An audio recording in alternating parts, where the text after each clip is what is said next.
Hello there, folks. Spunky Cook here, aka your Lonely Achievement God, and I am coming at you with another installment of my From Zero to 1000 Achievement Hunting series. As you can see on the screen there, we're taking a look at the game Danganronpa Trigger Happy Havoc, the anniversary edition for the Xbox that came out this year. Published and developed by Spike Chunsoft, it initially released on the 18th of January of 2022. Currently purchasable for a price of $14.99, or you can play it through Game Pass, probably more than likely through January of next year.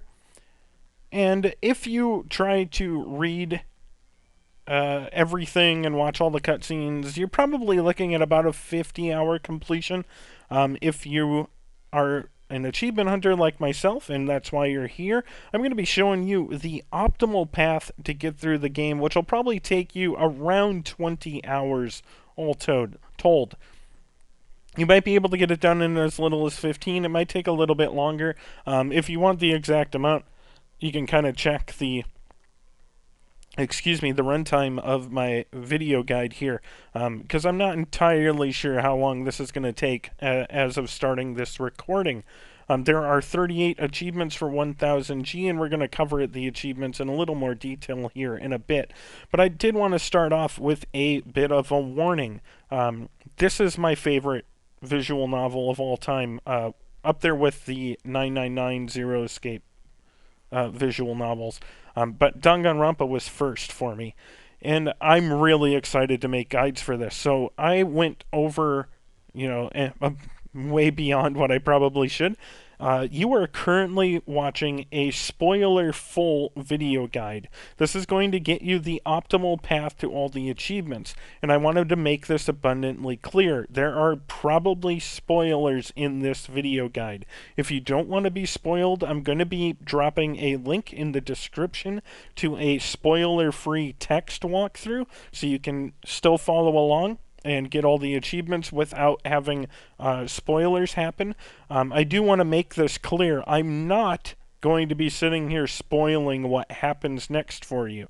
But in this optimal path, we make choices that can kind of tell you where the story is going to be going next. I don't want to get into it any more than that for those of you that are, just hopping in and maybe looking for the spoiler-free walkthrough. This is going to be the spoiler-full walkthrough.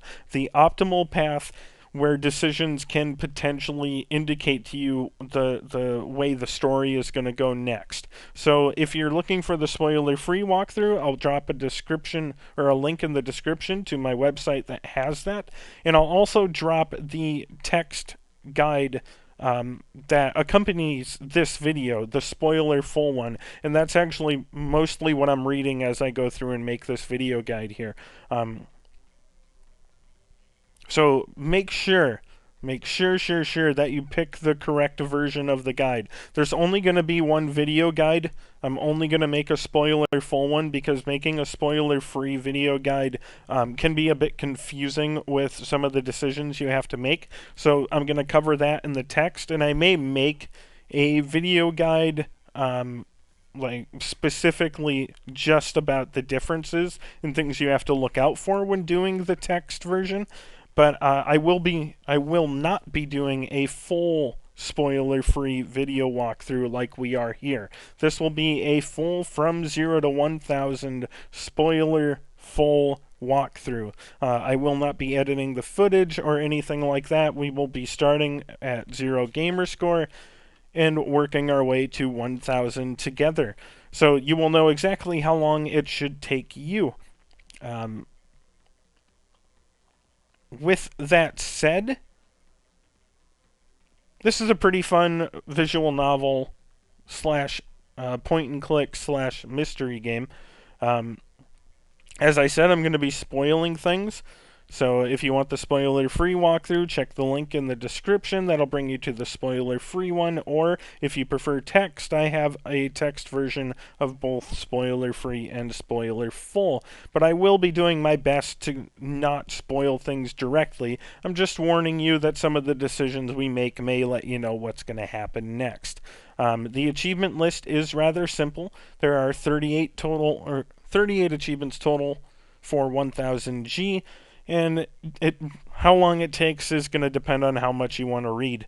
If you want to read everything, if you like to explore and talk to all the classmates and get all of the backstory, I mean, this can easily take you 60 to 80 hours if you really want to explore everything. If you're following along with me, but stopping to read everything as far as the main story goes, you're probably looking between 40 to 50 hours. And if you are skipping everything, as the video will be, we're looking somewhere between 15 to 25. Probably closer to 15 to 20, but I want to, be honest here. As I said, check the runtimes of all the videos in this playlist to get an idea for how long it's going to take you. There are 15 achievements that are tied to befriending your classmates to fill out their report cards. There are 3 achievements tied to SP count, which your SP count increases as you befriend your classmates. There are 7 achievements for playing each chapter of the story mode. There is a prologue achievement and 6 chapter achievements. There are 5 miscellaneous achievements tied to doing the trials that occur. And 2 of them need to be done on either the normal or hard difficulty. I make mention of that because we're going to be going through on easy, but I'll get into that in a little bit here. There's 1 achievement for maxing out your coins to 999. It is not cumulative. You have to have 999 at once. There is 1 achievement for using the Mano Mano machine 100 times. This is a capsule machine that is at the school store, and when going for the other achievements, we're going to use it 100 times for sure. There are 2 achievements for unlocking 50 and all of the presents in the game, which is why we'll be using the Mano Mano machine a lot, because that's where most of them come from. The rest of them come from school mode and story mode progress.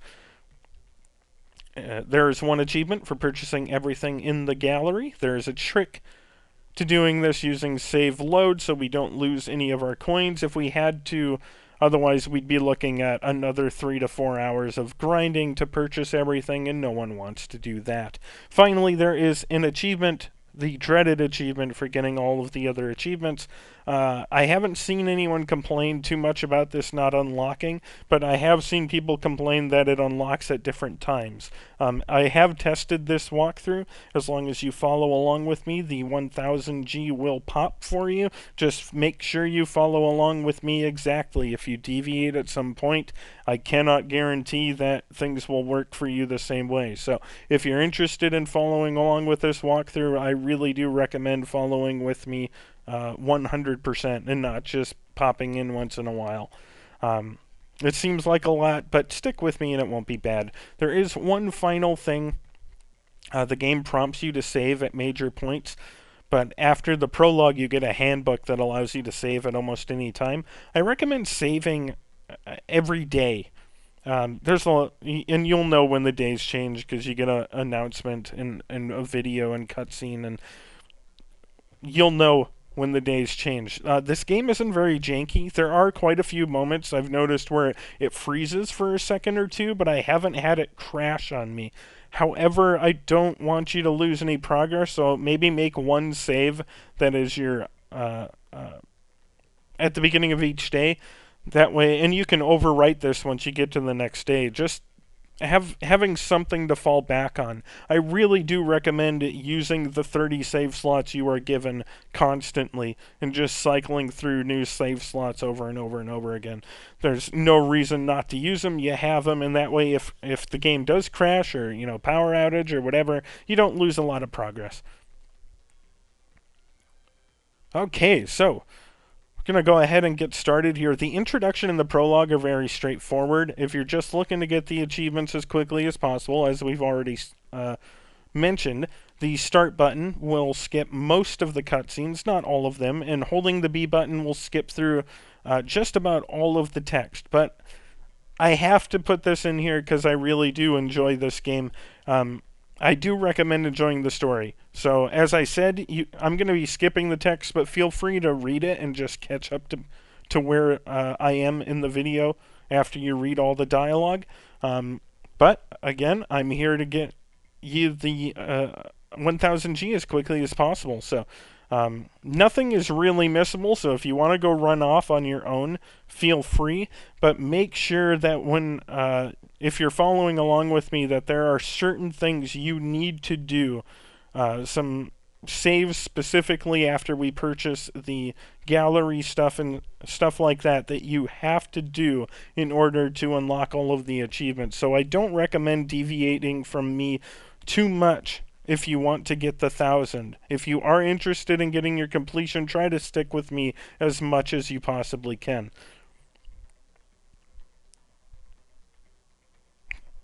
So press the A button to get started. We'll go to a new game, and we're going to choose the difficulty. Now, my initial guide actually wrote the guide on mean difficulty. I don't recommend that now, having gone through it on both sides. I've done a playthrough on mean and on gentle. Gentle is so much easier, but it does mean we're going to have to spend 45 minutes to an hour grinding out coins later on. But on the flip side, the story mode is going to be significantly easier for us to go through, and I think that's a good trade-off. The only real difference is, like, there are some mini games that you're going to be playing. One of them is a hangman style where you have to, fill in the blanks of letters, and to do that, you have to shoot the letters out of the sky. If you're playing on easy, you get to maybe one letter in a 4-letter word will be gone. So if you have to fill in the word cake, you might only have to put the E in. And shooting the E will only take 1 or 2 shots in order to get it. If you're playing on hard, you might have to put in CAE, and you could have to shoot the letters 2, 3, even up to 4 times. That's the kind of thing that these difficulties change. The items and exploration and all that don't really change because of these difficulties, so it will be more stressful to go through the game. The biggest thing is, honestly, on kind and mean, white noise lines interfere with your ability to shoot certain statements once we get to that section. So I do recommend playing on gentle. It'll make your story mode significantly easier, and just add on probably about an hour of grinding we're going to have to do. So if you do play on mean, you don't have to grind, but you're going to have a little bit more stress going through the story mode. So again, up to you. If you want to use mean, go for it. The guide was written first with mean in mind, but I've kind of gone back and readjusted for gentle after realizing it's an easier path. So go ahead and choose gentle and start, and we get a cutscene right off the bat. Again, feel free to watch these if you want to, but you can skip them with the start button. After we get the title card here, you can hold the B button to start skipping the text. And again, if you want to, feel free to read all of this. There's going to be a lot of skipping text, and I'm going to try to shut up for most of it, so that those of you that want to experience on your own and come back don't miss too much.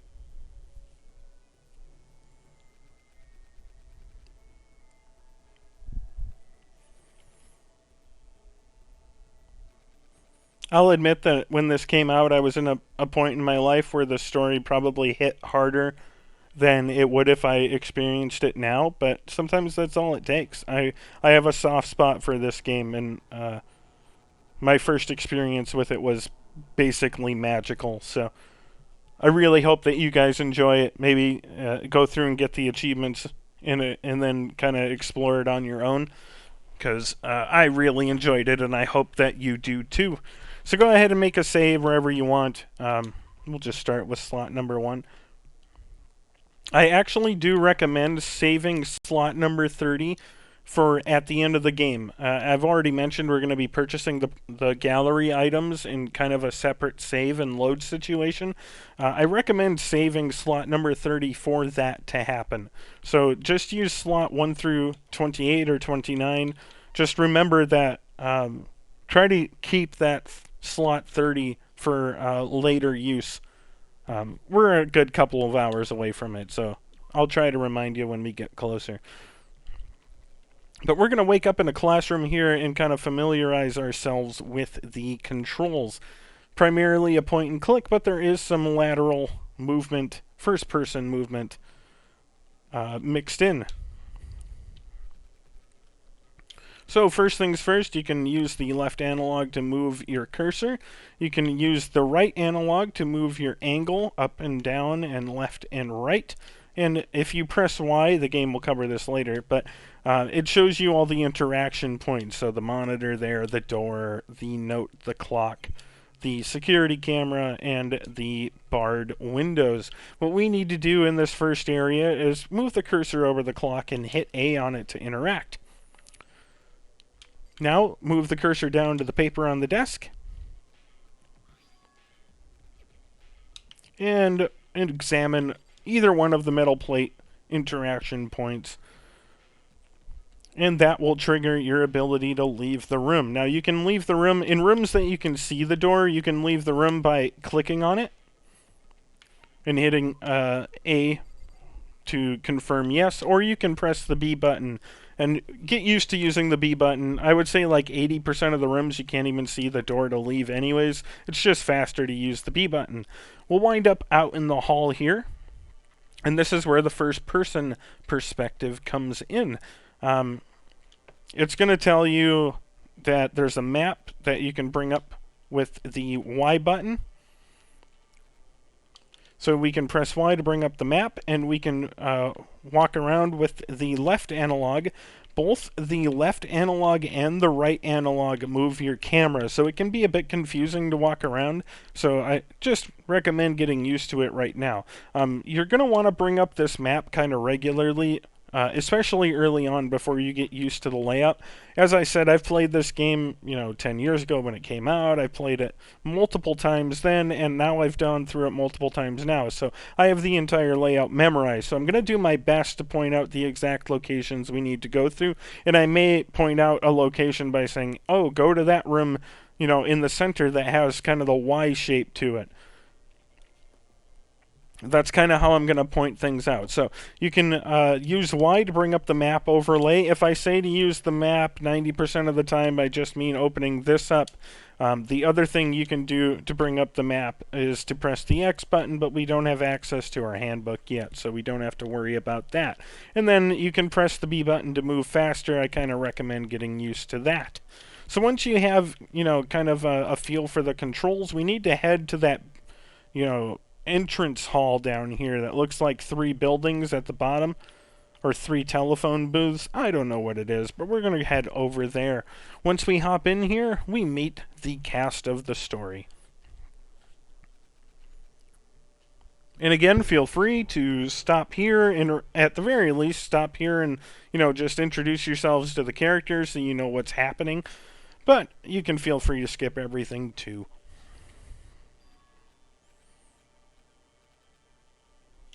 You're going to be have 3 separate introductions here in groups of 5, 5, and 4.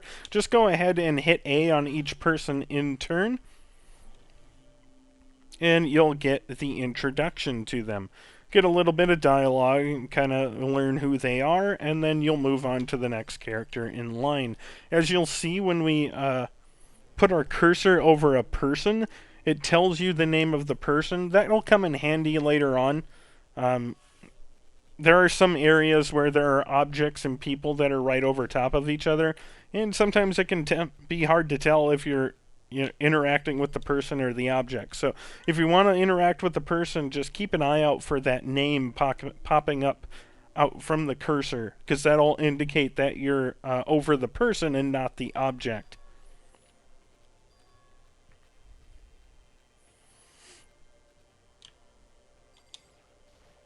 As of putting this walkthrough together, I actually never got to play the 3rd one, but I do enjoy this. I think the highs of this cast of characters are better than 2, but I think the worst characters in this are worse than the characters in 2 as well. I haven't played 3 yet, so. As I said, I'm biased, probably. Played this one first, so this one's going to hold a special place in my heart no matter what.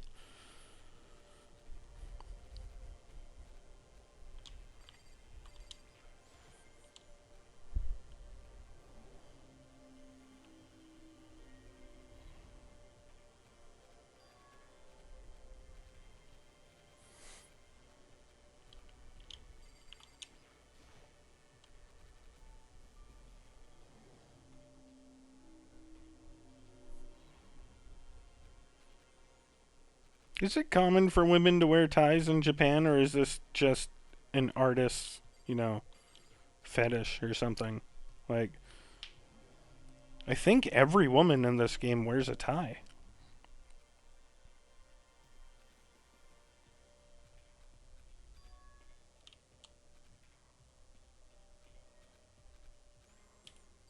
Oh, well, I'm already wrong. Aoi doesn't. Asahina.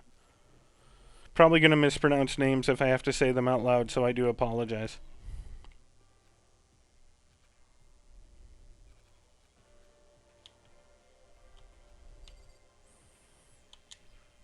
Really enjoy Celeste's look.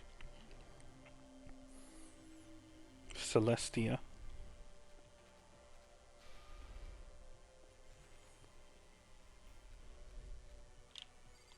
I'm more impressed that she keeps her hair looking like that the entirety of our stay at the school.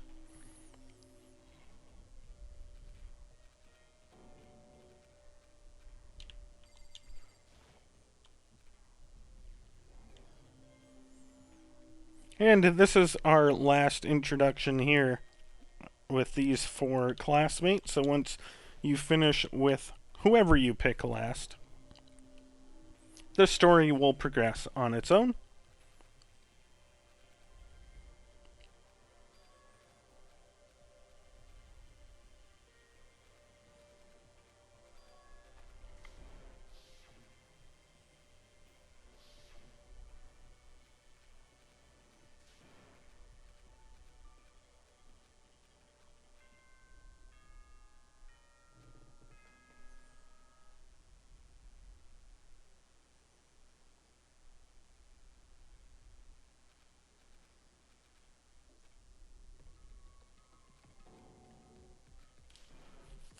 After most of these scenes, and again, I'm gonna kind of run this into the ground here.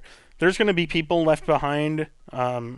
Eventually, you're gonna be able to free roam the school itself, and you'll see people just standing around.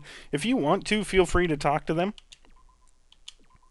We'll just save in a new slot. Like here, all these people are still staying here. You could talk to all of them if you want. But for the sake of story progress and achievement progress, we're just going to follow the optimal path and leave right away. I'll only point out things if they're required to move on. So press B and leave the area. And we need to go to the gym in the upper left-hand corner. So we'll run down this hallway, take a right, and head into the door marked with gym over top of it. This is actually, I call this the trophy room right outside the gym. Again, you can talk to people out here if you want. And the game introduces the fact that you can use the Y button in your point and click mode to show interact points. So blue objects are, blue interacts are objects and pink are people. And as you can see when we hover over Junko there, her name shows up, but if we hover over the door, there's no name. We're just going to go ahead and hop into the door. I'm not going to cover that anymore. I'm going to try to give you tutorials as much as I can, but, get through here relatively quickly as well.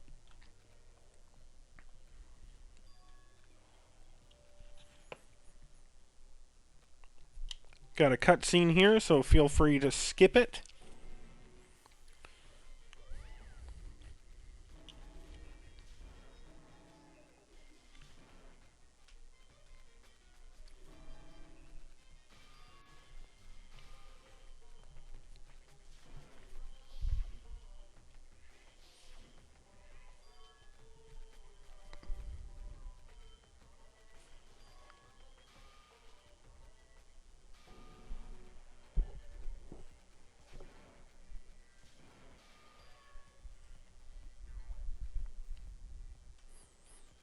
It's hard to tell, but he just was like, oh yeah, you guys are all gonna murder each other.